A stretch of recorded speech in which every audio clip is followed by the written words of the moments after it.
प्रायतः जो मैंने सब संवैधानिक पदवी था से महामहिम राष्ट्रपति हूँ कि उपराष्ट्रपति हूँ कि राज्यर राज्यपाल हूँ समस्ते प्रोटोकॉल परिधि भितर प्रायतः रही था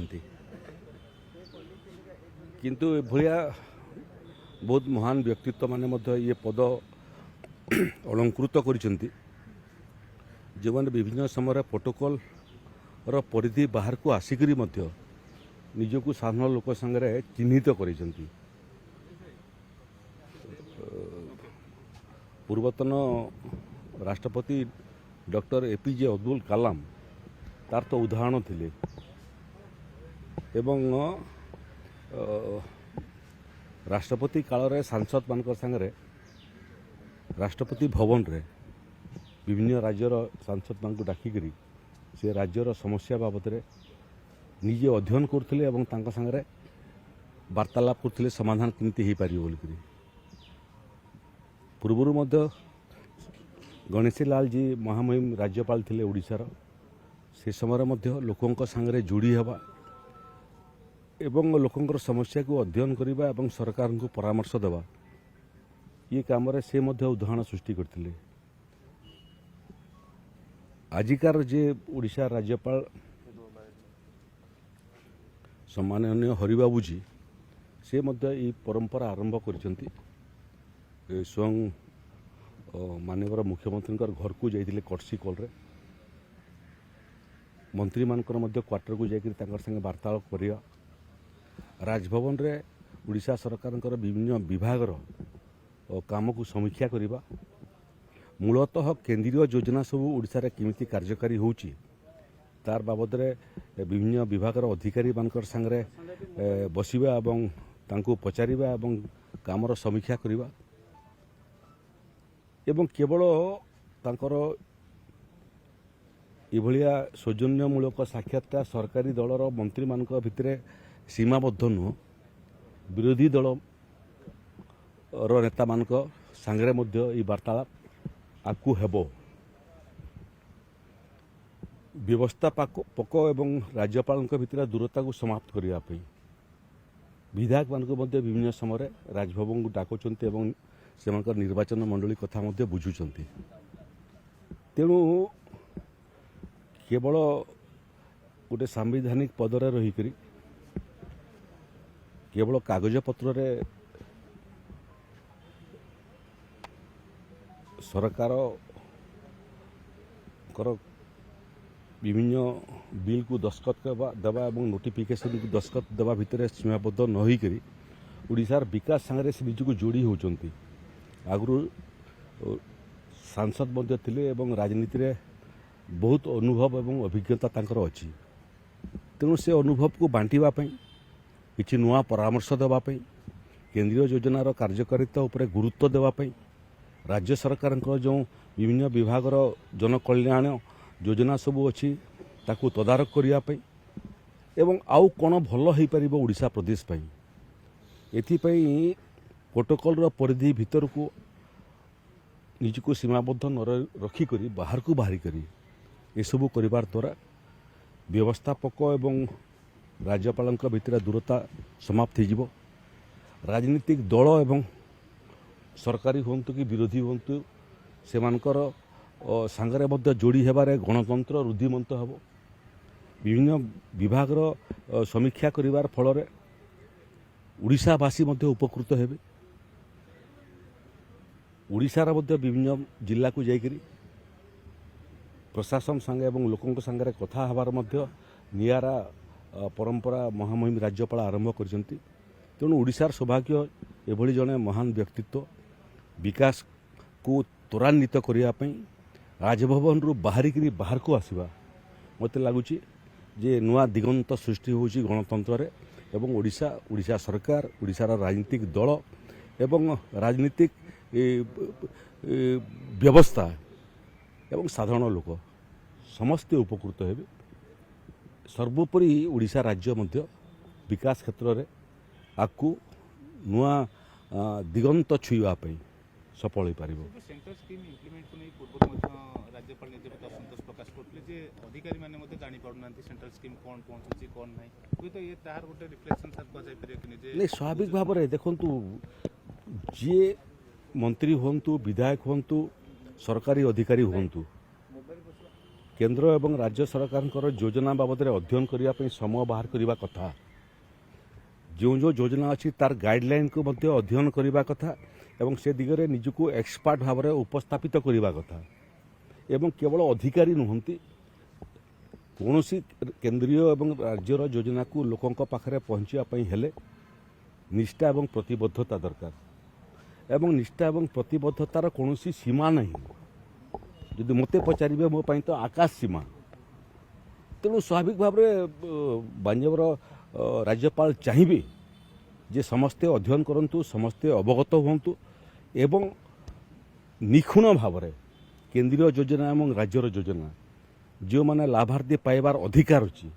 निखुण भाव में से पाखे पहुँचू तेणु स्वाभाविक भाव में अधिकारी माने सरकारी कर्मचारी माने समस्त ये दायित्व जे जानिबा बुझिबा एवं पहुँचेबार काम निजको ब्रती करने प्रतिबद्धतार सहित निर्दिष्ट समय सीमा भितर निखुण भाव में पहुँचबार दायित्व तो पूरा प्रशासन ए दिगरे आम प्रयास करुचु एवं प्रयास आपन को जोटा कहली सीमा हूँ असीम आकाश आम सीमा राजस्व विभाग रे से क्रम आम बहुत अग्रगति कलुणी महामहिम राज्यपाल को राजस्व विभाग जहाँ जहाँ योजना सब कार्यकारी होची तार अग्रगति बाबद मु अवगत करिछि विपर्य परिचालना बाबद महामहिम राज्यपाल अधिक जानिया आग्रह प्रकाश करिसेंति तेणु मु परामर्श देछि जे महामहिम जदि चाहिए ताले राजस्व विभाग दिने आसंता मास केबे गुटे समय देले राजस्व विभाग जहाँ जहाँ योजना एवं तार अग्रगति बाबद आम राजभवन में जाकर महामहिम सामने उपस्थापना करूँ विपर्य परिचालना क्षेत्र में महामहिम को मोर निवेदन करिछि जे जदि आम फील्ड देखी पारिबा कि विपर्य समय आमर एनडीआरएफ ओडीआरएफ आपणकर फायर ब्रिगेड एवं अन्य संस्था सब जो मैंने चमत्कार काम करती डेमोन्स्ट्रेशन थे समय बार के देखापी महामहिम राज्यपाल को अनुरोध कर सर गोटे दिन तले जो आईएएस स्तर गोटे बड़ धरण अदल बदल गोटा यंग अधिकारी को गुरुत्वपूर्ण दायित्व मिली गोटे नुआ टीम तैयारी होची मुख्यमंत्री नुआ टीम गोटे तैयारी करते प्रशासन नहीं देखो टीम ता तो एक कंटिन्यूअस प्रोसेस एवं बदली हेबाटा एक स्वाभाविक प्रक्रिया किंतु एथर ये बदली रे गोटे नुआ दिग देखा मिलूँ सेटा हूँ जो मैंने फ्रेश आईएएस युव आईएएस ऑफिसर जो मानकर प्रोबेशन पीरियड सरीगला एवं प्रथम निजुक्ति सब कलेक्टर भाव में कार्यक्षम हो सारे से भाया बहुत युव ऑफिसर मान जिलापाल भाव में निजुक्ति होती गोटे आईएएस ऑफिसर सबुठ महत्वपूर्ण दायित्व है जिलापाल हबार ऊपर को आसिले तो ता ऊपर को तार रूप को आसिले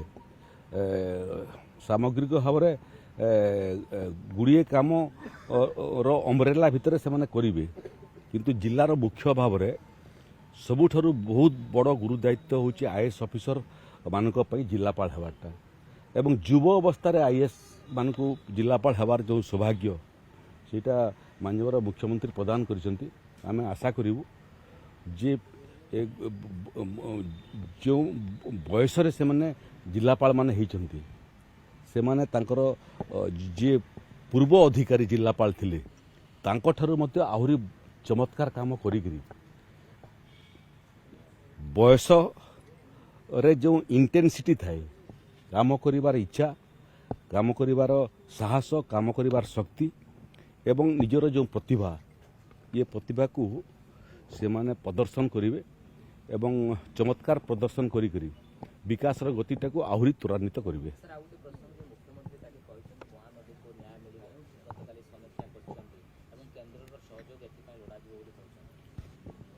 नहीं बाबद ଆଗରୁ ସମ୍ପର୍କ ହିଁ ନଥିଲା ସରକାର ଭିତରେ ସମ୍ପର୍କ ନଥିଲା ଛତିଶଗଡ଼ ସାଙ୍ଗରେ ଓଡ଼ିଶାର ଏବେ ପ୍ରଶାସନିକ ଅଧିକାରୀମାନଙ୍କ ସ୍ତରରେ କଥାବାର୍ତ୍ତା ଆରମ୍ଭ ମଧ୍ୟ ହେଲାଣି ଏବଂ ବନ୍ୟା ବାତ୍ୟା ସମୟରେ ମଧ୍ୟ ମୁଁ ମଧ୍ୟ ସେମାନଙ୍କ ସାଙ୍ଗରେ ସମ୍ପର୍କରେ ଅଛି କେତେ ପାଣି ଛାଡ଼ିବେ ଉପର ମୁଣ୍ଡରେ କେତେ ବର୍ଷା ହେଲା ତଳ ମୁଣ୍ଡରେ କେତେ ବର୍ଷା ହେଇଛି ସେପଟୁ କେତେ ପାଣି ଆସିବ କେତେ ପାଣି ଆସିଲେ ଏଠି ଅସୁବିଧା ହେବ ପାଣିକୁ ରୋକାଯାଇପାରିବ କି ତଳ ମୁଣ୍ଡରେ ବର୍ଷା ହେଲା ସମୟରେ ଏବଂ ଯେଉଁଟା କର୍ଭ ରୁଲ୍ ବୋଲି କହନ୍ତି ନଦୀରେ ପାଣି ଛାଡ଼ିବାର ଯେଉଁ ନିୟମାବଳୀ ତାକୁ କର୍ଭ ରୁଲ୍ ବୋଲି କହନ୍ତି ଅତୀତରେ ଛତିଶଗଡ଼ ଏବଂ ଓଡ଼ିଶା ଭିତରେ ବହୁତ ଭଲ ସମ୍ପର୍କ ନଥିଲା ଏବଂ ଡାଟା ସେୟାରିଂ ମଧ୍ୟ ହେଉନଥିଲା ଏବେ ଡାଟା ସେୟାରିଂ ମଧ୍ୟ ଆରମ୍ଭ ହେଲାଣି ତେଣୁ ମାନ୍ୟବର ମୁଖ୍ୟମନ୍ତ୍ରୀ ବହୁତ ସମୟରେ ଦିଲ୍ଲୀ ଗଲେ କେନ୍ଦ୍ରୀୟ ଅଧିକାରୀମାନଙ୍କ ସାଙ୍ଗରେ ମଧ୍ୟ ଓଡ଼ିଶାର ବିଭିନ୍ନ ଅନ୍ତଃରାଜ୍ୟ ସମସ୍ୟା ବାବଦରେ ମଧ୍ୟ ଅବଗତ କରୁଛନ୍ତି ଆମେ ମଧ୍ୟ କେନ୍ଦ୍ର ଏବଂ ପଡ଼ୋଶୀ ରାଜ୍ୟମାନଙ୍କୁ ବହୁତ ସମୟରେ ଛୋଟ ବଡ଼ ସମସ୍ୟାକୁ ନେଇକରି ଆମେ କଥାବାର୍ତ୍ତା କରୁଛୁ ଗଣତନ୍ତ୍ରରେ କଥାବାର୍ତ୍ତା ହିଁ ଏକମାତ୍ର ରାସ୍ତା ସମସ୍ୟାର ସମାଧାନ କରିବା ପାଇଁ ତେଣୁ କଥାବାର୍ତ୍ତାର ରାସ୍ତାକୁ ଉନ୍ମୁକ୍ତ କରିବା ଏବଂ ନିଜ ତରଫରୁ ପଡ଼ୋଶୀ ରାଜ୍ୟ ସାଙ୍ଗରେ ହେଉ କେନ୍ଦ୍ର ସାଙ୍ଗରେ ହେଉ ଅନ୍ତଃରାଜ୍ୟ ସମସ୍ୟା ହେଉ କିମ୍ବା କେନ୍ଦ୍ର ରାଜ୍ୟ ସମସ୍ୟା ହେଉ ବାର୍ତ୍ତାଳାପ କରିବାଟା ବୋଧେ ବହୁତ ଦିନ ପରେ ଓଡ଼ିଶାର ଗଣତନ୍ତ୍ରରେ ଏ ପ୍ରକ୍ରିୟା ଆରମ୍ଭ ହୋଇଛି ଆମେ ଆଶା କରିବୁ ଯେ କଥାବାର୍ତ୍ତା ସଫଳ ହେବ ଏବଂ ଟେବୁଲରେ ଆମ୍ନେ ସାମ୍ନେ ବସିକରି ଯେତେ ଛୋଟ ବଡ଼ ସମସ୍ୟା ଅନ୍ତଃରାଜ୍ୟ ଅଛି ତାକୁ ଆମେ ସମାହିତ କରିପାରିବୁ ସାର୍ ମହିଳା ନିର୍ଯାତନା ପ୍ରସଙ୍ଗରେ କଂଗ୍ରେସ କହୁଛି ବିଜେଡି ଅନାସ୍ଥା ଆଣିଲେ ଆମେ ତାକୁ ସମର୍ଥନ କରିବୁ ଦେଖନ୍ତୁ ଅନାସ୍ଥା ଆଣିବାଟା ତାଙ୍କର ଅଧିକାର ଅନାସ୍ଥାର ଦୁଇଟା ଦିଗ ଥାଏ ଗୋଟିଏ ଦିଗ ହେଉଛି ଯେ ଅନାସ୍ଥା ସେମାନେ ଆଣିବେ ଉତ୍ତର ଆମେ ଦେବୁ ପ୍ରଶ୍ନ ସବୁ ଯୋଗାଡ଼ କରିକି ରଖିଥାନ୍ତୁ ଉତ୍ତର ସବୁ ଶୁଣିପାରିବେ ନାହିଁ ସେମାନେ ଅନାସ୍ଥା ଆଣିବା ପାଇଁ ଚିନ୍ତା କରୁଛନ୍ତି ଯେଉଁମାନେ ଓଡ଼ିଶାକୁ 40 ବର୍ଷ ଲେଖା ଶାସନ କରିବାର ସୁଯୋଗ ପାଇଲେ ଆଉ ଓଡ଼ିଶାକୁ ଏ ଅବସ୍ଥାକୁ ପହଞ୍ଚେଇଛନ୍ତି ଆମେ ତ ଗୋଟିଏ ବର୍ଷ ମାତ୍ର ହେଇଛି ଆମେ ପ୍ରସ୍ତୁତ ଅଛୁ ଅନାସ୍ଥା ପ୍ରସ୍ତାବକୁ ସାମ୍ନା କରିବା ପାଇଁ ସବୁ ଟିକେ ହୋମୱାର୍କ କରିକି ଆସନ୍ତୁ